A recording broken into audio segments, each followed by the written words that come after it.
Painted, Painless Learning. જે સ્વાધ્યાય 11.1 છે એ તમારી જૂની ચોપડીમાં 13.1 છે. કયો સ્વાધ્યાય? સોરી 13.3 છે. કયો સ્વાધ્યાય છે?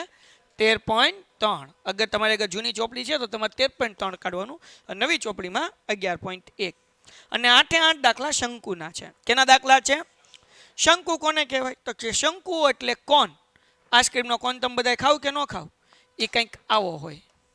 અમે થોડોક ઊંધો કર્યો છે પણ આ શંકુ છે. જોકરની ટોપી જોઈ કે નથી જોઈ? એ શંકુ કહેવાય. શું કહેવાય?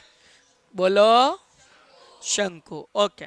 હવે આ શંકુને તમે આમે દોરી શકો અને તમને મન થાય તો તમે એને આમે ફેરવી શકો. બરાબર ને? આ થઈ ગયું શંકુ. શું થઈ ગયું? શંકુ. હાલો, કોઈને કઈ ડાઉટ છે? તો તમારે 2 સૂત્ર આખા ચેપ્ટરમાં યાદ રાખવાનું છે. પહેલું, શંકુની વક્ર સપાટીનું ક્ષેત્રફળ અથવા તો પૃષ્ઠફળ. ક્ષેત્રફળ અને પૃષ્ઠફળ બે સરખું જ કહેવાય. તો અહીંયા હું લખું છું ભાઈ, સૂત્ર યાદ રાખવાનું છે. શંકુની વક્ર સપાટીનું ક્ષેત્રફળ, અને બીજી ભાષામાં શંકુનું પૃષ્ઠફળ કહેવાય. શું કહેવાય? શંકુનું.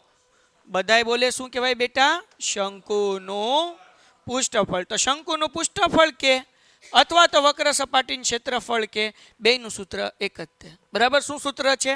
પાઈ આર એલ. શું સૂત્ર છે? બધાય બોલે? નો બોલે ની માના હમ. પાઈ. પાઈની જગ્યાએ આગળ દાખલામાં ચોખવટ નથી કરી તો 22/7 મૂકવાનું. જો 3.14 એવું ચોખવટ કરી તો 3.14 મૂકવાનું. આર એટલે ત્રિજ્યા. દાખલામાં વ્યાસ આપ્યો હશે તો ત્રિજ્યા ગોતવાની, ત્રિજ્યા આપી હોય તો ત્રિજ્યા મૂકી દેવાની. આર એટલે શું થાય? ત્રિજ્યા. એલ. એલ એટલે તિર્યક ઊંચાઈ, ત્રાસી ઊંચાઈ. આ ત્રાસી ઊંચાઈ દેખાય ને તમને? આને કહેવાય એલ.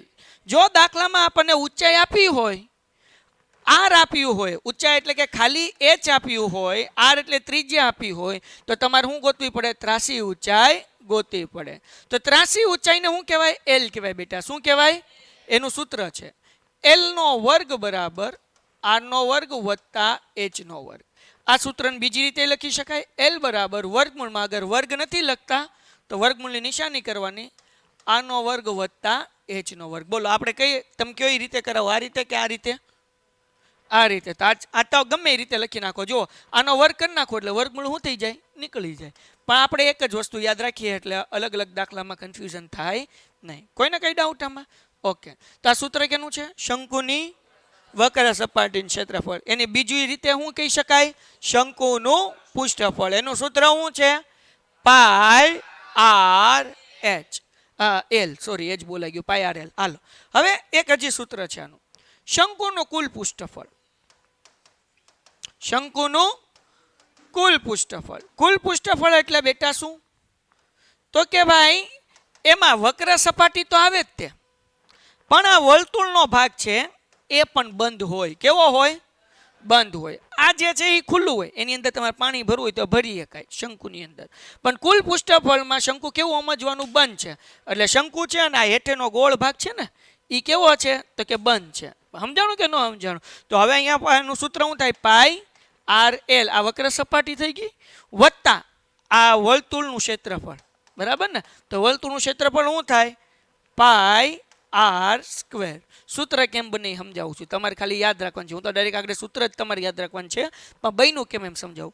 તો પહેલા તો વક્ર સપાટી આવી એટલે વક્ર સપાટીનું ક્ષેત્રફળ પાઈ આર એલ. પછી આ વર્તુળનું ક્ષેત્રફળ. વર્તુળના ક્ષેત્રફળનું સૂત્ર શું છે? Pi r square. તો સૂત્ર શું બન્યું? જો બેમાં કોમન કોમન શું છે? Pi R common. તો પાઈ આર કોમન કાઢી નાખું. અહીંયા શું વધ્યું? એલ વત્તા આર વર્ગ હતા, 2 આર હતા, એક નીકળી ગયો કોમન એટલે 1 વધ્યો ને. તો તમારે આવડું આ સૂત્ર લખવાનું. શું લખવાનું? પાઈ આર કાઉન્સમાં એલ વત્તા, હવે એલ વત્તા આર કયો કે આર વત્તા એલ કયો, કાંઈ વાંધો છે નહીં. પણ તમને ખબર પડવી જોઈએ સૂત્ર કેમ બન્યું. સૂત્ર કેમ બન્યું? તો કે ભાઈ કુલ પૃષ્ઠફળમાં વક્ર સપાટીનું પૃષ્ઠફળ તો આવ્યું, વત્તા શું આવ્યું ભાઈ? વર્તુળનું ક્ષેત્રફળ. વર્તુળનું ક્ષેત્રફળ શું છે? Pi r square. Pi pi common, r r common, l વધ્યો વત્તા આર વધ્યો. તો તમે આ બેમાંથી કોઈ પણ એક સૂત્ર લખી શકો. કુલ પૃષ્ઠફળ કે ક્યારે પાઈ આર કાઉન્સમાં એલ વત્તા આર અથવા પાઈ આર કાઉન્સમાં આર વત્તા એલ. તો બોલો આ બેમાંથી કયું યાદ રાખવું છે તમારે? નીચેવાળું. આપણે નીચેવાળું, કારણ કે આર આર હરખે હરખું છે કે નહીં એટલે યાદ રહે એટલા માટે. બરાબર ને? પણ આ સૂત્ર કેમ બન્યું એ મેં તમને સમજાવી દીધું. બરાબર? પણ હવે હું ખાલી અહીંયા સૂત્ર લખું છું, તમારે આ કાંઈ લખવા નથી. પૃષ્ઠફળ શું સૂત્ર યાદ રાખવાનું છે? ખાલી પાઈ આર કૌંસમાં આર પ્લસ એલ. બસ સ્વાધ્યાય 11.1 પૂરો થઈ ગયો. આ 3 સૂત્રનું આખું છે. એલ ગોતવાનું હશે, આપ્યું હશે તો એલ નહીં ગોતવાનું, પુષ્ઠફળ કહેતો આ સૂત્ર મૂકવાનું, કુલ પુષ્ઠફળ કહેતો આ સૂત્ર મૂકવાનું. ડન છે? ઓકે, તો લખી નાખવા છે સૂત્ર કે જેથી કરીને તમને દાખલામાં યાદ આવે. 2 મિનિટનો ટાઈમ આપું છું, સૂત્ર લખો, પછી દાખલો આપણે આગળ કરીએ. Painted, Painless Learning.